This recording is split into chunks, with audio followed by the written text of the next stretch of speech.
Morning students. B Ed second year का paper first ज्ञान और पाठ्यचर्या नॉलेज एंड करिकुलम के अंतर्गत आज अब तक हम लोगों ने नॉलेज एंड करिकुलम ज्ञान और पाठ्यचर्या का पाठ्यक्रम देखा था कि उसमें हमें कौन कौन से यूनिट्स पढ़नी है और उन यूनिट्स के अंदर क्या कौन कौन से कंटेंट को हमें अध्ययन करना है या उनको पढ़ना है। यानी कि अब तक हमने जो इनके पहले की जो वीडियोस थी उसमें हम लोगों ने सिलेबस को समझा था, पाठ्यक्रम क्या है, पाठ्यचर्या क्या है, ज्ञान और पाठ्यक्रम की उसको हमने समझा था। आज अब हम हमारी स्टार्ट करते हैं यूनिट फर्स्ट।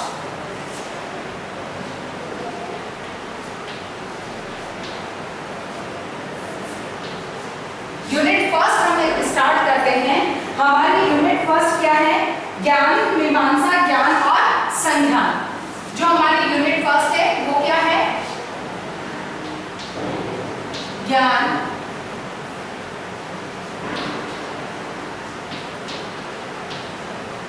ज्ञान, मीमांसा, ज्ञान और संज्ञान। संज्ञान या जानना। ठीक है, हम इस यूनिट का अध्ययन स्टार्ट कर रहे हैं। इस यूनिट को हम स्टार्ट कर रहे हैं फर्स्ट यूनिट। जैसा कि फर्स्ट यूनिट के नाम से ही पता है कि स्पष्ट हो रहा है कि ज्ञान, मीमांसा, ज्ञान और संज्ञान, यानी कि इसके अंतर्गत मूल रूप से सबसे मूल चीज जो है वो क्या है कि ज्ञान क्या है, हमें इसे समझना है। क्योंकि ज्ञान को अगर हम नहीं समझते हैं तो जो ये बात आ रही है कि पाठ्यचर्या क्या होती है, हम इसे नहीं समझ पाएंगे। क्योंकि ज्ञान क्या होता है, इस मूल आधार को, क्योंकि जो कुछ होता है पाठ्यचर्या के अंदर, जो कुछ होता है वो ज्ञान के निर्माण या ज्ञान के लिए होता है कि छात्र को, बालक को ज्ञान होना चाहिए।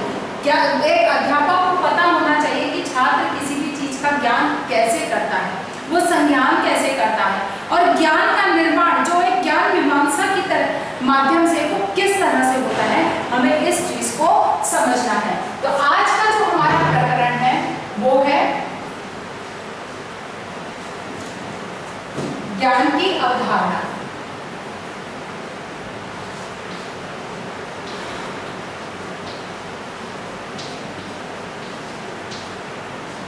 अवधारणा अर्थ।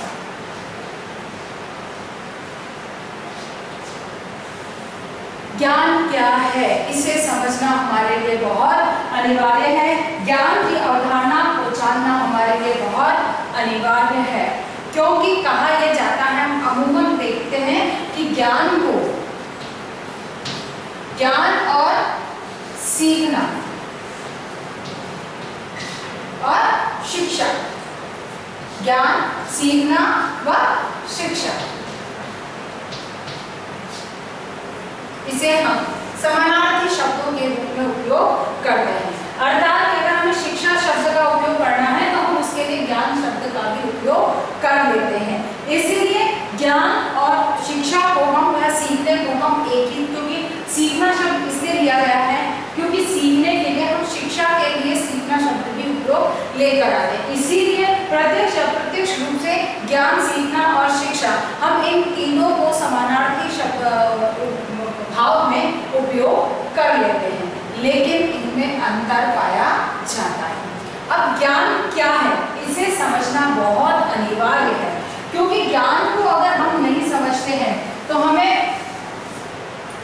हम इन दोनों को एक ही शब्द के रूप में या एक ही भावार्थ में उनका दोनों का उपयोग हम कर सकते हैं। जैसे कि शिक्षा है, शिक्षा के माध्यम से बालक को कुछ सिखाया जाता है। शिक्षा का क्या उद्देश्य है कि बालक के बौद्धिक विकास करना, बालक का बौद्धिक विकास करना।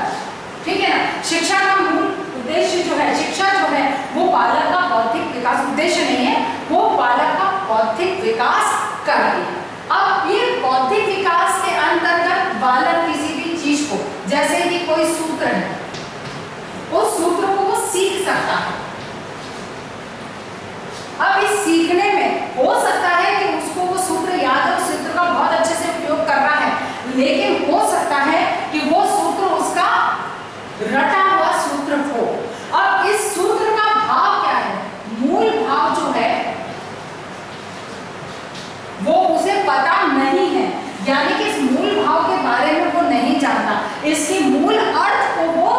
नहीं जानता है, लेकिन उसके बावजूद भी वो सूत्र का बहुत अच्छे से उपयोग करता है। जैसे कि लाभ हानि के सवाल है,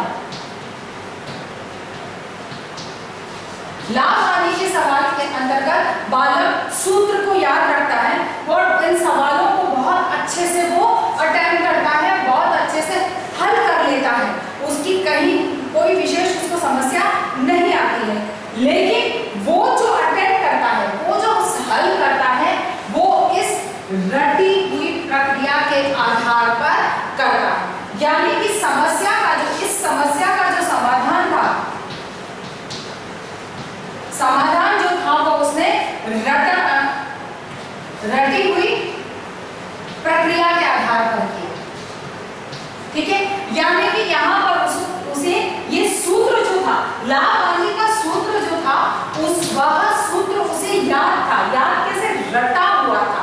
उसके मूल भाव या मूल अर्थ को, उसका मूल जो अर्थ है उसका पता उसे नहीं था। उस सूत्र की मूल जो बात है, उसके मूल तत्व जो है उसके बारे में उसे पता नहीं था, उसके बारे में तो जानकारी उसे, वो तो उस चीज को अब तक समझ नहीं पाया था। वो तो केवल जो रटा हुआ था उसके आधार पर उसके सवाल को निरंतर रूप से वो हल करता चला गया। अब यहाँ पर समस्या कब आती है? जब कुछ परिभाषा बदल दी जाती है, सवाल की परिभाषा जब बदल दी जाती है,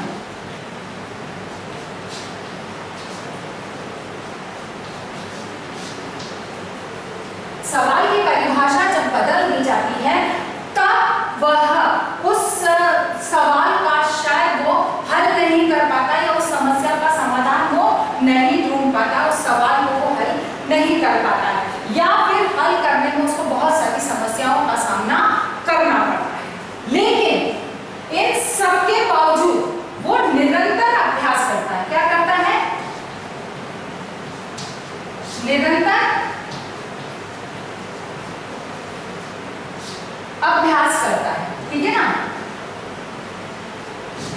और इसी निरंतर अभ्यास के माध्यम से, जैसे पहली बार किया, दूसरी बार, तीसरी, 4, 5, 6, निरंतर रूप से इसका अभ्यास करते करते जो सूत्र अब तक वो रटे हुए के आधार पर सवालों को हल करता था, यानी कि रटी हुई प्रक्रिया के आधार पर, वो रटी हुई प्रक्रिया के आधार पर जिन सवालों को वो अब तक हल करता था, उसमें यकायक उसे इस सूत्र के मूल अर्थ उसको समझ में आ जाता।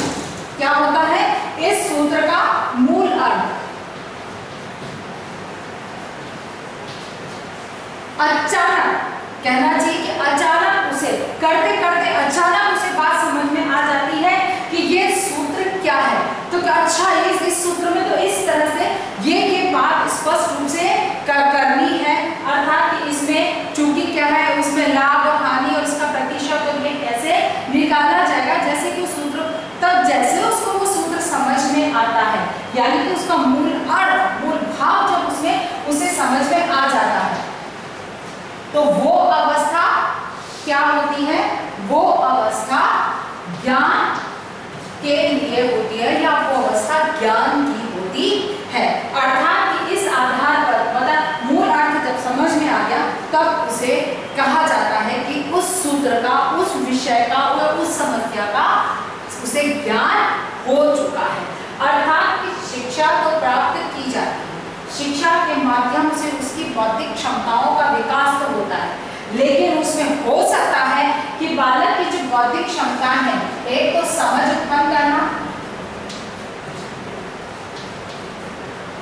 उत्पन्न करना और एक रटन विद्या।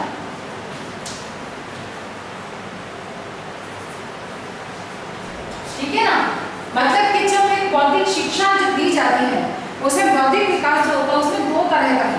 शिक्षा का है, एक तो समझ उत्पन्न होती है कि वो किसी भी चीज को समझकर फिर उसका उपयोग करता है, और एक कहता रटन विद्या कि रट के करे जाओ करे जाओ करे जाओ। अब उसमें क्या है, वास्तविकता क्या है, उसका अर्थ क्या है, उसका मूल भाव क्या है, उसकी उपयोगिता क्या है, उसके बारे में उसे कुछ पता नहीं होता है। लेकिन जब बालक उसके मूल अर्थ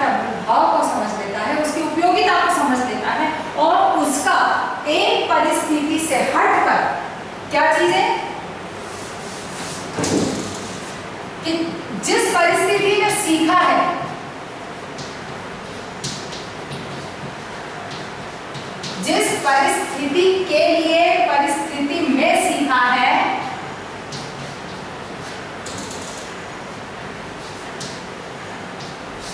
जिस परिस्थिति के लिए या जिस परिस्थिति में या जिसके लिए सीखा गया है, उससे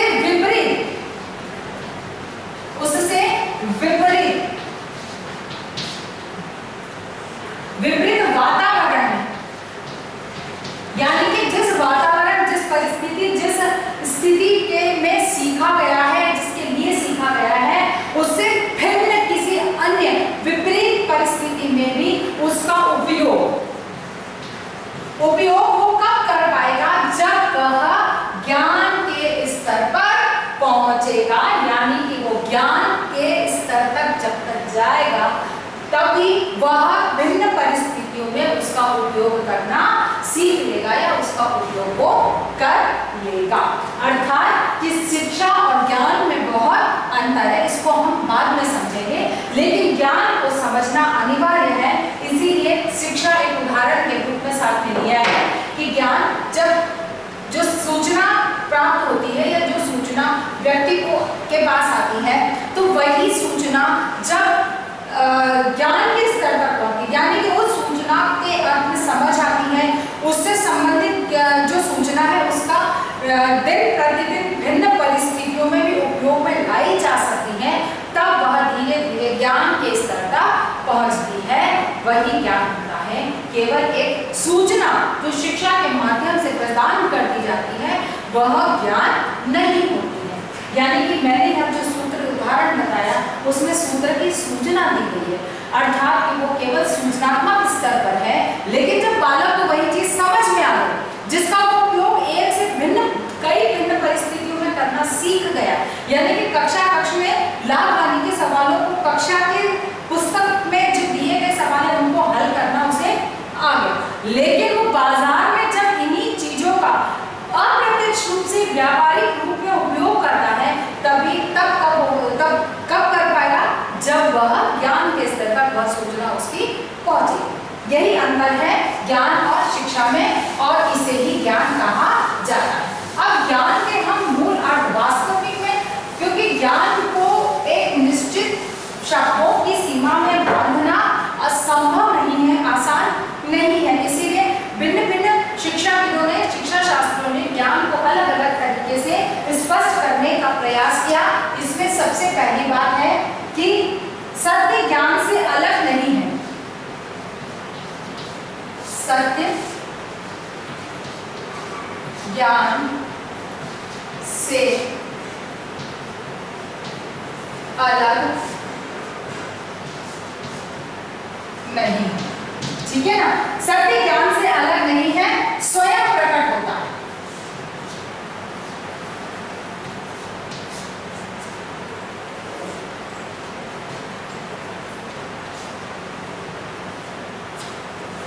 सत्य ज्ञान से परे नहीं है, वह स्वयं प्रकट होता है। जैसे कि हमारे ऋषि मुनि हैं, ऋषि मुनियों के द्वारा अगर आप देखें, ठीक है ना, ऋषि मुनियों के आधार पर या ऋषि मुनियों का उदाहरण हम यहाँ पर देखते हैं, तो जैसे कि ऋषि मुनियों के द्वारा जो सत्य है उसकी वही धीरे धीरे ज्ञान के स्तर तक पहुंचा, उन्हें ही अचानक वो ज्ञान उपजा, उसी के आधार पर ये बात सामने आई कि ज्ञान सत्य से अलग नहीं है, वो स्वयं प्रकट होता है। यानी कि जो सत्य है, जो दिखाई दे रहा है, जैसे पहाड़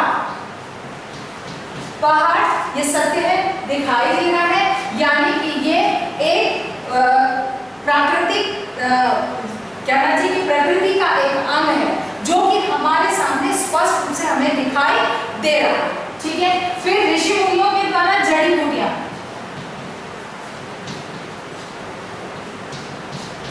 जैसे कि वन संपदा, जिनको कि हम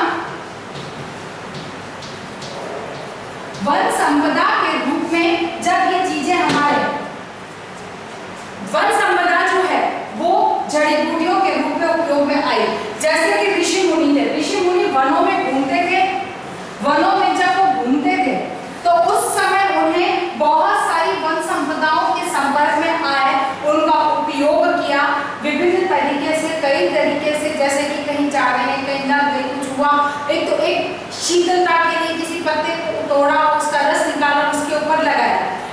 अगर किसी पत्ते से शीतलता प्राप्त हुई तो वो उनके लिए विचारणीय था कि चलो नेक्स्ट में इसका ध्यान रखेंगे कि ये पत्ते से शीतलता प्राप्त हुई। किसी से शीतलता प्राप्त नहीं हो रही और ज्यादा मतलब एग्रेसिव होकर बहुत ज्यादा परेशानी उससे हो रही है, तो वो उस पौधे को ध्यान रखा कि भाई ये इससे सुकून या आराम की प्राप्ति नहीं हुई। फिर धीरे धीरे ये आया कि भाई इस पत्ते से मेरे चोट की, कहने का मतलब इन जड़ी बूटियों का उन्होंने निरंतर रूप से उपयोग, इन वन संपदाओं का अलग अलग तरीके से उपयोग करते चले गए। तभी अचानक सूझा उन्हें,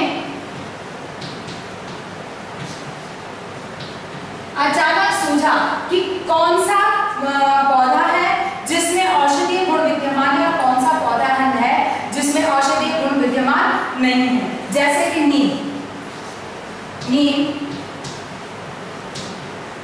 तुलसी, ये पौधे ऐसे हैं जिनकी, ये पेड़ या पौधे ऐसे हैं जिनके बारे में कहा जाता है कि इनमें औषधीय गुण विद्यमान है। तो ये ज्ञान हमें कहां से आया? हम पीढ़ियों से हस्तांतरित होता हुआ ये ज्ञान हमारे पास आया। लेकिन सर्वप्रथम किसने कहा कि इन पौधों के अंदर औषधीय गुण विद्यमान होते हैं? तो निश्चित ही किसी न किसी ऋषि मुनि के माध्यम से ये बात अनुभव की गई और उसी अनुभव के आधार पर अचानक ये सूझा कि नीम और तुलसी जैसे पौधों के अंदर, पेड़ के अंदर औषधीय गुण विद्यमान होते हैं, जिनके सेवन से मनुष्य के शरीर को लाभ या विभिन्न प्रकार की व्याधियां या बीमारियां होती हैं उनसे आराम प्राप्त हो सकता है। अर्थात कि इनमें किस प्रकार के औषधीय गुण है। जब एक बार ये चीज समझ में आई कि इनमें औषधीय गुण विद्यमान है, तो फिर इसके विभिन्न प्रकार के उपयोग किए गए, जिससे कि इनकी वास्तविकता ऋषि मुनियों के साथ। तो कहने का मतलब ये है कि जो ज्ञान है वो हमारे वातावरण में उपस्थित है, हमारे चारों तरफ उपस्थित है, चारों तरफ उपस्थित है। इसीलिए कहा गया है कि सत्य ज्ञान से अलग नहीं है, क्योंकि हमारे चारों तरफ ये चीज उपस्थित है और चारों तरफ उपस्थित होने के कारण हम हर पल, हर समय हम इनके संपर्क में आते हैं। इनके संपर्क में आने के कारण हमें इनकी उपयोगिता, इनके महत्व, इनकी विशेषताओं के बारे में जानकारी प्राप्त होती है और वहीं से ये ज्ञान अपने आप स्वयं ही प्रकट हो जाता है। क्योंकि तुलसी, नीम, इनके प्रयोग बार बार किए गए होंगे, तभी एकदम अचानक स्वयं प्रकट हुआ कि इनमें औषधीय गुण विद्यमान होते हैं। दूसरा है कि ज्ञान क्या है। पहली बात तो आ गई कि ज्ञान सत्य ज्ञान से परे नहीं है, यानी कि जो है ज्ञान क्या है, वो सत्य है जो स्वयं प्रकट होता है। दूसरी बात जो यहाँ पर आ रही है वो है ज्ञान सूक्ष्म है या स्थूल। ज्ञान सूक्ष्म है या स्थूल, यानी कि ज्ञान क्या है, सूक्ष्म है या स्थूल। ज्ञान दोनों है। क्या है? सूक्ष्म और स्थूल दोनों है। अब दोनों कैसे है? दोनों में सूक्ष्म कब है? जब मनुष्य के मन में या मस्तिष्क में, मन में या मस्तिष्क में है तब यह सूक्ष्म है, यानी कि वह दिखाई नहीं दे रहा है। सूक्ष्म का मतलब क्या है? जो दिखाई नहीं देता है। तो यहाँ पर जो सूक्ष्म है वो ज्ञान क्या है? जो मनुष्य के मन में है, यानी कि जो मुझे पता है और जो मेरे मस्तिष्क में है, जिसको कि मैं समझ रही हूँ, ठीक है, वह है सूक्ष्म। और स्थूल क्या है? जो लिखित है, जो लिखित है या फिर पुस्तकों में है, यानी कि जो लिखित अवस्था में है या पुस्तकों में है। पुस्तकों में भी लिखित ही है ना, तो ये चीज स्पष्ट है कि जो लिखित है या पुस्तकों में संकलित है वह ज्ञान स्थूल है, यानी कि उसे हम देख सकते हैं, उसको पढ़ सकते हैं, अर्थात कि जो दिखाई दे रहा है वह स्थूल दिखाई कौन सा दे रहा है? जो लिखित अवस्था में है। और दिखाई नहीं दे रहा है वो कौन सा है? हमारे मन में है या हमारे मस्तिष्क में। इसीलिए ज्ञान सूक्ष्म भी है और स्थूल भी है, अर्थात ये दोनों अवस्थाओं में ज्ञान पाया जाता है। तीसरी बात इसमें आती है, ज्ञान कहाँ तक सक्रिय है और कहाँ तक निष्क्रिय है। ज्ञान कहाँ तक सक्रिय है और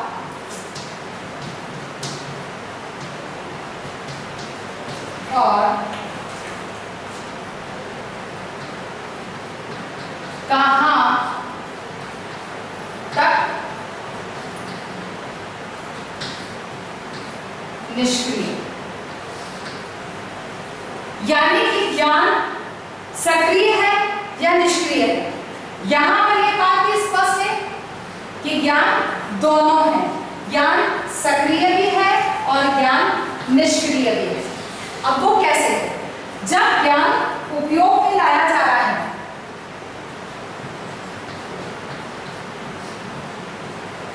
उपयोग में लाया जा रहा है, यानी कि ज्ञान का जब हम उपयोग कर रहे हैं तब वह सक्रिय है, और जो उपयोग नहीं किया जा रहा है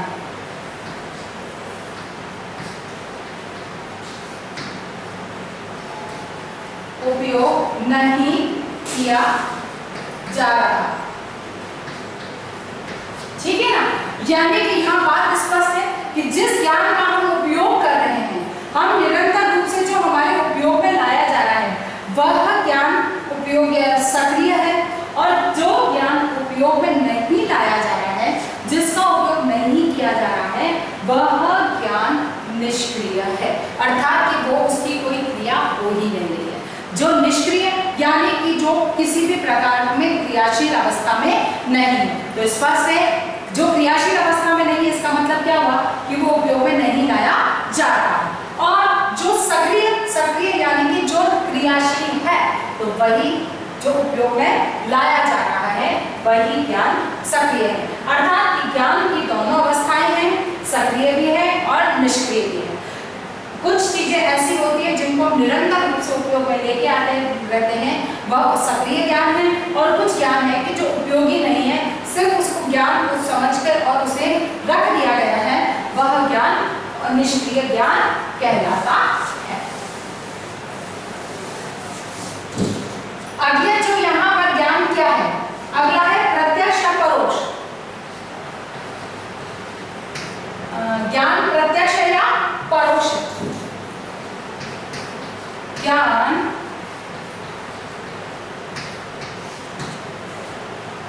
प्रत्यक्ष है या परोक्ष। परोक्ष क्या है? ज्ञान दोनों है। यह बात सब में देखिए, ज्ञान सूक्ष्म भी है, स्थूल भी है, दोनों है, सक्रिय भी है, निष्क्रिय भी है, दोनों है, प्रत्यक्ष भी है और परोक्ष भी है। कैसे? प्रत्यक्ष कैसे है? जो इंद्रियों के द्वारा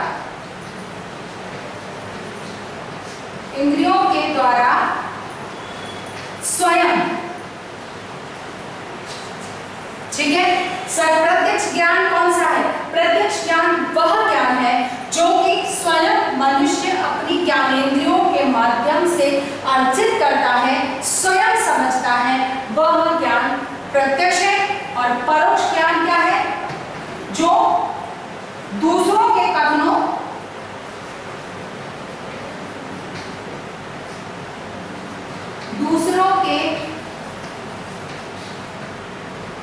दूसरों के कथनों या पुस्तकों में लिखा है।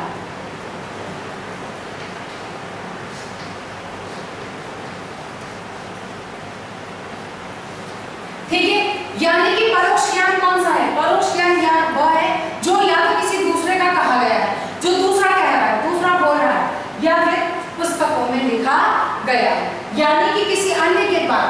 जैसे कि इस समय हम ज्ञान को समझ रहे हैं, अब यहाँ पर आप जो कुछ सुन रहे हैं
आधार पर समझता है, जांचता है, निष्कर्ष निकालता है और स्वयं उस पर उसके अनुभव को अनुभव करता है। तो कहने का मतलब यह है कि जब गुरुत्वाकर्षण के सिद्धांत का प्रतिपादन किया गया तो वो जो हमारे तक पहुंचा वो परोक्ष अवस्था में था, लेकिन धीरे धीरे अब हम जो बालक उसे स्वीकार करता है तो वो प्रत्यक्ष अवस्था में स्वीकार करता है, स्वयं के अनुभव से, स्वयं की ज्ञानेंद्रियों के आधार पर स्वयं उसका उपयोग करके और इसको समझता है। इसीलिए ज्ञान प्रत्यक्ष भी है और ज्ञान परोक्ष भी है। आज हमने ज्ञान की इन 4 अवस्थाओं को, यानी कि ज्ञान क्या है, हमने इन 4 पॉइंट्स के आधार पर इसे समझा है। अगली बात हम कल के वीडियो में करेंगे। आज हम यहीं तक अपनी बात को रोकते हैं और इसी के आधार पर एक छोटा सा प्रश्न आपको हल करना है।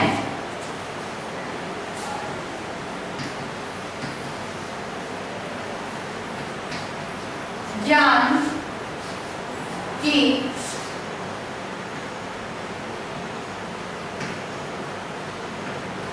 अवधारणा को स्पष्ट कीजिए। ठीक है, ज्ञान की अवधारणा को स्पष्ट कीजिए। आपको इस प्रश्न को हल करना है। अपनी बात को समाप्त करने से पहले कोविड-19 की इस महामारी के दौर में अपने आप को सुरक्षित रखिए। अत्यधिक आवश्यकता होने पर ही घर से बाहर निकलिए। घर से बाहर निकलते हैं तो मुंह पर मास्क या कपड़ा बांध कर निकलिए। सोशल डिस्टेंसिंग का पालन कीजिए और अपने हाथों को समय समय पर साबुन से धोते रहें या फिर सैनिटाइज करते रहें। स्वस्थ रहें, सुरक्षित रहें। धन्यवाद।